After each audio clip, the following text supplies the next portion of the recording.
Hi guys, it's me here again with another Speedpaint. So the subject of this one is going to be Tony Stark and Peter Parker. Just, having a little moment. Tony's like resting his little hand on Peter's little shoulder, having their little mentoring moment. No Infinity War spoilers, not at all. It's just like a little bit of, fun. I wanted to do this since Spider-Man Homecoming actually, but I've done it a couple of times, but it's never really came out how I wanted it. But I'm really happy with this one.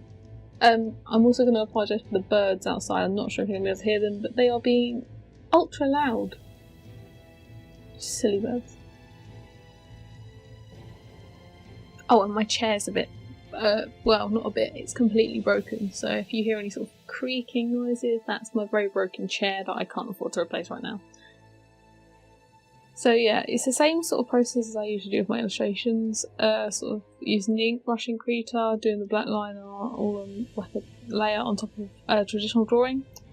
I usually tweak it a little bit off camera because I have a tendency to make necks too long and heads too big.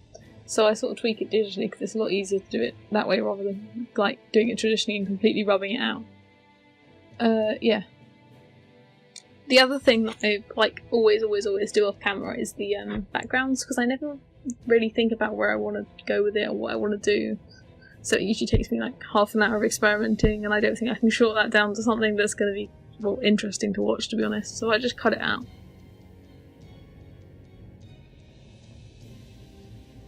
I don't really ever have much to say in these videos other than going over how I just do everything, and it's the same thing more or less every time, not really doing anything different. So if you have anything particularly that you want me to talk about, then feel free to leave it in a comment, because I'm probably just gonna cut sort of in some music now so that I don't have to just ramble on about everything. So yeah, I'll probably talk a bit more when we get to the colouring process.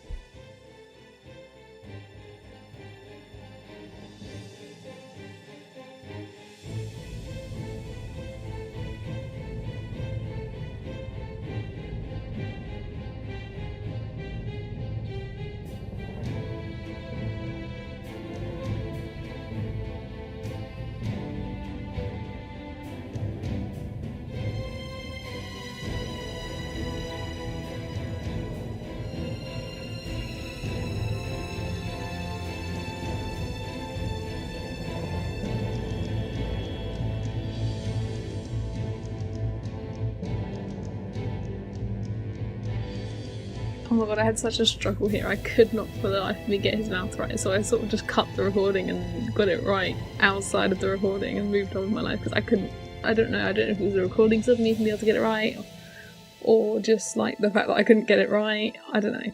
But it seemingly cut the recording and it worked then, so that was a thing. Yeah, I saw Infinity War the other day, and I'm not going to spoil it, don't worry about it if you haven't seen it, I'm not going to spoil it, but it definitely was what made me want to do the art, not necessarily because it was inspired by Infinity War, but just because it was like fun to see the characters again, I guess. I've been really into like theatre stuff recently, so I haven't really had a chance to watch much movies, and then I'm in final major project time, which is scary, at college, so that's like the thing that determines all of my grades for the whole year, so that is like taking up all my time.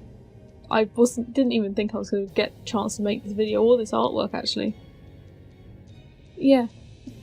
So here I'm just sort of tweaking the logo. I did not draw that. I'm not sitting here and drawing it up by hand. I got it off Google. And then sort of like positioned it so that it was in perspective with the drawing. So in a second here I'm just going to do this thing that I found in Krita that I found a tutorial of it on like David Revoy, I think his website was. And it's just this tool in Krita that lets you, it fills in all of the flat colours for you, which is a very big time saver.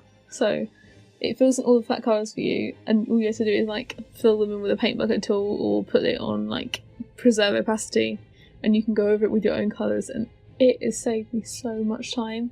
You should all look into it. Literally, if you use Krita, do all your black line work or your line work in whatever colour you feel, and then if you go into filters, it's like G like apostrophe MIC, and it will do all the colours for you. I'll link the tutorial for you. It might take a couple of goes to sort of get it right and understand it. It did for me anyway. I don't know, that's just me being thick. But yeah, it's such a time saver. You don't even know until you get it. You don't realise how much time you've been spending like sitting there painstakingly filling in flat colours. It saves so much time. Especially because like the project of what I'm doing for my FMP is I'm sort of writing and illustrating like a full children's book. So obviously I've got to do about like 20-30 illustrations and maybe more if I've got to do changes on them. So I've got to like go in and do all that. And if this tool made it so much faster, I'm so glad I found it before I started that, because that would have killed me if I had found it after this. I also made this art into like the finished piece, not like the random bit in the middle like I'm doing now, but I made it into a wallpaper, so I will also leave that somewhere where you guys can download it and use it as your phone wallpaper. So we're coming up to the end of the video now. I'm just going to say thanks for watching. Feel free to like and subscribe and do all that, or you know, don't. It's your life, you live it how you want to. Bye guys!